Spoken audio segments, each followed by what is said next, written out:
जय श्री कृष्ण। आपका स्वागत है। हम जन्म पत्रिका बनाना सीख रहे हैं।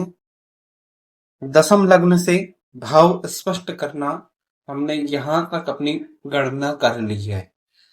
आज हम भाव चलित कुंडली बनाएंगे, जिसे हम चलित चक्र कहते हैं, उसे बनाते हैं। चलित चक्र बनाने के लिए हमने भाव स्पष्ट किए हैं, उन्हें भी देखेंगे। हमारे शुद्ध ग्रह स्पष्ट हैं। ग्रह स्पष्ट किस प्रकार किए जाते हैं, इसकी सभी वीडियो प्लेलिस्ट पर उपलब्ध हैं। लग्न स्पष्ट किस प्रकार किया जाता है, भाव स्पष्ट किस प्रकार किया जाता है, दशम लग्न किस प्रकार निकाला जाता है, सभी वीडियो प्लेलिस्ट पर उपलब्ध हैं। चलिए चक्र बनाना है। यह हमारा लग्न चक्र है, लग्न कुंडली है। ग्रह स्पष्ट हमारे राशि अंश कला हमने यहाँ पर लिखे हुए हैं। ग्रह स्पष्ट हमें प्राप्त है। लग्न कुंडली हमने बनानी है। हमें चलित चक्र बनाना है। सर्वप्रथम हमें लग्न की राशि देखनी है। कर्क राशि है 15 अंश पर। अब हमें लग्न देखना है कि जो लग्न में जो कर्क राशि है, लग्न कहाँ से प्रारंभ हो रहा था और लग्न का अंत कहाँ पर है, भाव मध्य भाव अंत। जो ये आप 15 अंश 42 कला देख रहे हैं, ये भाव मध्य है। हम जो लग्न स्पष्ट निकालते हैं वह भाव मध्य होता है।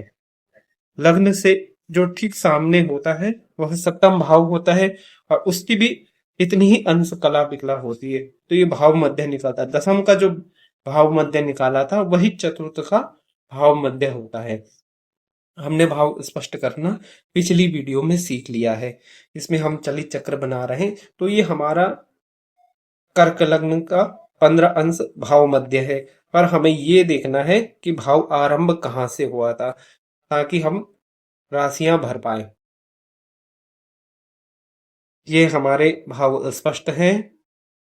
जो लग्न संधि भी है वह आप देख रहे हैं। कर्क राशि में 29 अंश 47 कला और 59 विकला और 20 प्रति विकला है। यहां तक हमारा कर्क राशि का क्षेत्र हो रहा है। यहां तक हमारी कर्क राशि ही है। हमारा लग्न प्रारंभ कहां से हो रहा है, तो हमने 12वें भाव की संधि देखनी है। जो षष्ठ भाव की संधि होती है वही 12वें भाव की संधि होती है। यहाँ पर 8 जरूर लिखा है, परंतु हमने कहा था कि यहाँ पर 6 राशि जोड़ेंगे। 8 में जब आप 6 जोड़ते हैं तो आपका 12वां भाव आता है मिथुन राशि। यह मिथुन राशि आ जाएगी। तो मिथुन राशि के 29 अंश 47 कला 59 विकला और 20 प्रति विकला से लग्न आरंभ हो रहा है। ये आरंभ हो गया, ये भाव मध्य हो गया और ये भाव अंत हो गया। तो हमारा जो लग्न है वह भाव मध्य है। तो हमने कर्क राशि, हमने क्रमशः कर्क राशि से राशियों की संख्या लिख देनी है और अब ग्रहों को बैठाना है। ग्रहों को बैठाने के लिए सबसे पहले हम सूर्य को देखेंगे। सूर्य मीन राशि में 27 अंश पर है और ये नवम भाव है, यानी मीन राशि। और हमने जो ग्रह स्पष्ट किए हैं उसमें देखेंगे हम नवम भाव कहाँ से है। तो नवम भाव होता है अष्टम भाव की संधि से होता है। यह अष्टम भाव है। इसमें द्वितीय भाव में जब द्वितीय भाव की संधि में हम 6 राशि जोड़ते हैं तो अष्टम भाव की संधि प्राप्त होती है, यानी हमें कुंभ राशि की संधि प्राप्त होती है। तो यहाँ से कुंभ राशि की संधि प्राप्त होती है। 27 कुंभ राशि में 27 अंश 58 कला और 22 विकला से हमारा नवम भाव प्रारंभ हो रहा है।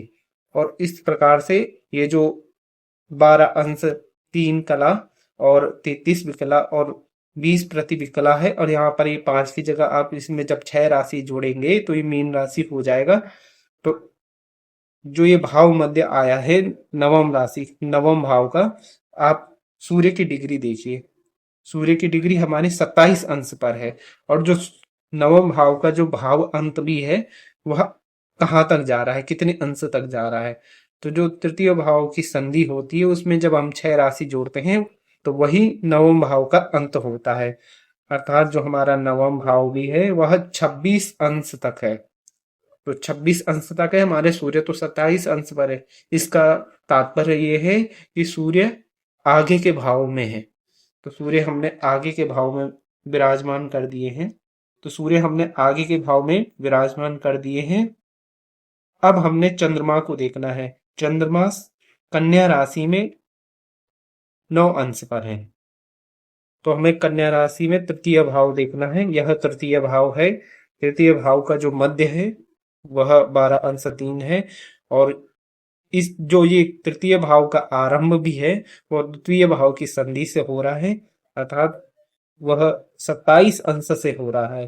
तो इसका तात्पर्य भी यह है कि हमारे जो चंद्रमा है बिल्कुल वह तृतीय भाव में ही है और अपनी ही राशि में है, तो कन्या राशि में ही होंगे।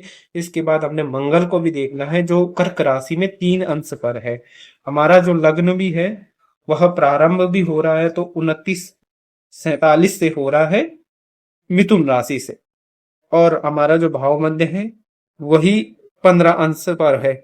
और जो भाव अंत भी है वह कर्क राशि में ही 29 अंश और 47 कला पर है। इसका तात्पर्य यह है कि हमारे जो मंगल हैं वह भी बिल्कुल कर्क राशि में ही है, लग्न में ही है। गुरुदेव हमारे वृषभ राशि में 23 अंश पर हैं और एकादश स्थान में है। तो एकादश स्थान देखना है। एकादश स्थान स्पष्ट होता है दसम भाव की संधि से। तो दसम भाव है हमारा 26 अंश, 8 कला, 44 विकला और 40 प्रतिविकला। इसमें जब हम 6 राशि जोड़ देंगे तो ये वृषभ मेष राशि हो जाती है। तो मेष राशि से हमारा प्रारंभ हो रहा है एकादश भाव 26 अंक पर मेष राशि के, और अंत कहाँ कितने पर हो रहा है? एकादश भाव की संधि आ रही है 27 अंश पर, 58 कला और 22 विकला पर। इसका तात्पर्य यह है गुरुदेव भी बिल्कुल एकादश भाव में ही है, राशि नहीं बदल रही है, वृषभ राशि ही रहेगी। ये 7 का तात्पर्य 7 में जब आप 6 जोड़ेंगे तो वहां पर 7 की जगह में आगे बढ़ाएंगे तो वहां पर वृषभ राशि आएगी। वृषभ राशि, तो वृषभ राशि का जो भाव मध्य भी है वह 12 अंश 3 कला पर है। और हमारे गुरुदेव की जो डिग्री भी है वह 23 अंश पर है। गुरुदेव की जो डिग्री है 23 अंश पर है। और जो अंत हो रहा है भाव का, एकादश भाव का, वह 27 अंश पर हो रहा है। और 27 अंश से 23 अंश कम होता है, तो इसी के अंदर है। भाव मध्य के बाद है गुरुदेव और 27 अंश तक है। तो हमारा जो हमारे जो गुरुदेव हैं वह बिल्कुल एकादश भाव में है। शुक्र को देखेंगे। शुक्र हमारे मीन राशि में 0 अंश पर है। तो मीन राशि में 0 अंश और मीन राशि हमारे नवम भाव में। तो नवम भाव कहाँ से प्रारंभ होता है? अष्टम भाव की संधि से प्रारंभ होता है।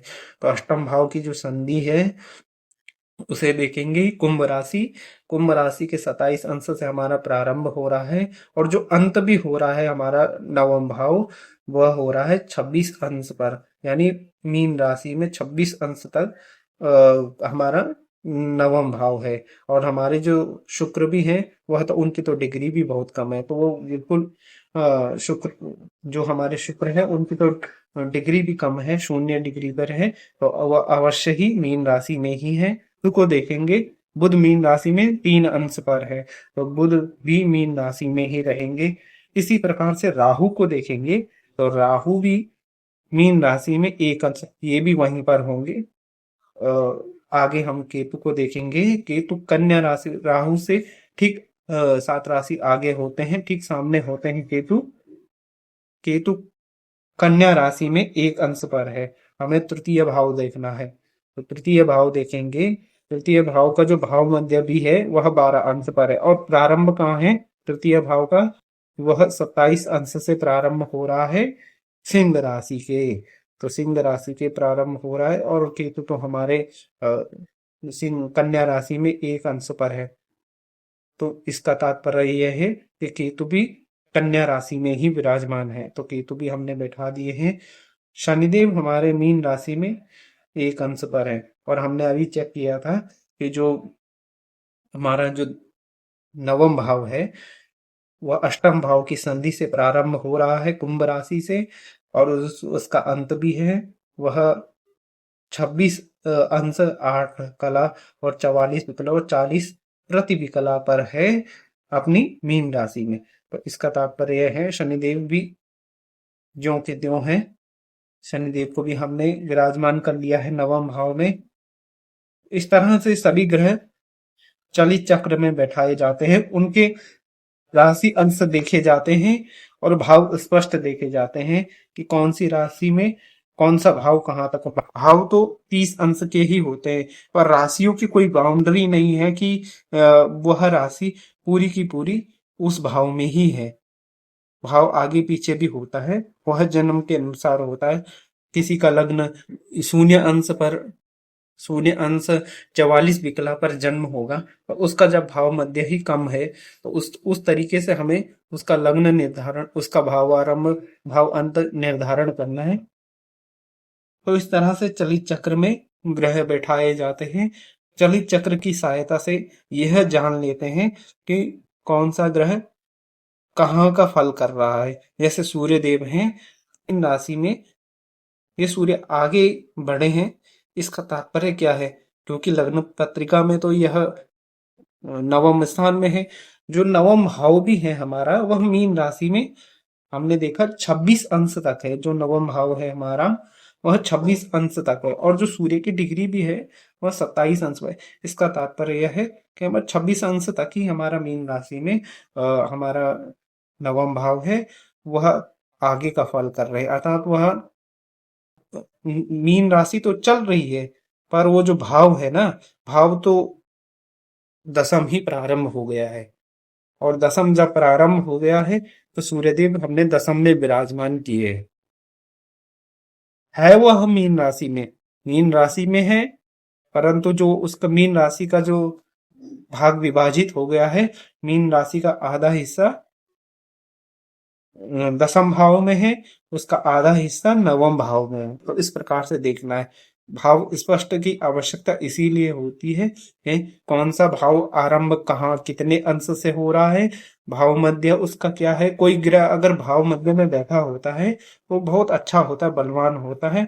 बीच में बैठा है, भाव मध्य भाव संधि में बैठा हुआ ग्रह न्यून फल करता है। तो इस तरह से हमें चालीस चक्र से फलित को समझना है। तो इस तरह से चलित चक्र बनाया जाता है। चलित चक्र बनाना बहुत आसान है, परंतु उससे पहले हमें दशम लग्न भाव स्पष्ट की गणना सीखनी चाहिए। जब हम दशम लग्न और भाव स्पष्ट शुद्धता से निकालना सीख जाएंगे तो चलित चक्र तो बहुत आसान है, इसका अभ्यास कीजिएगा। चलित चक्र आज हमने बना दिया है, सभी वीडियो प्लेलिस्ट पर उपलब्ध हैं, क्रमशः देखिएगा ताकि आपको पाठ समझ में आएगा।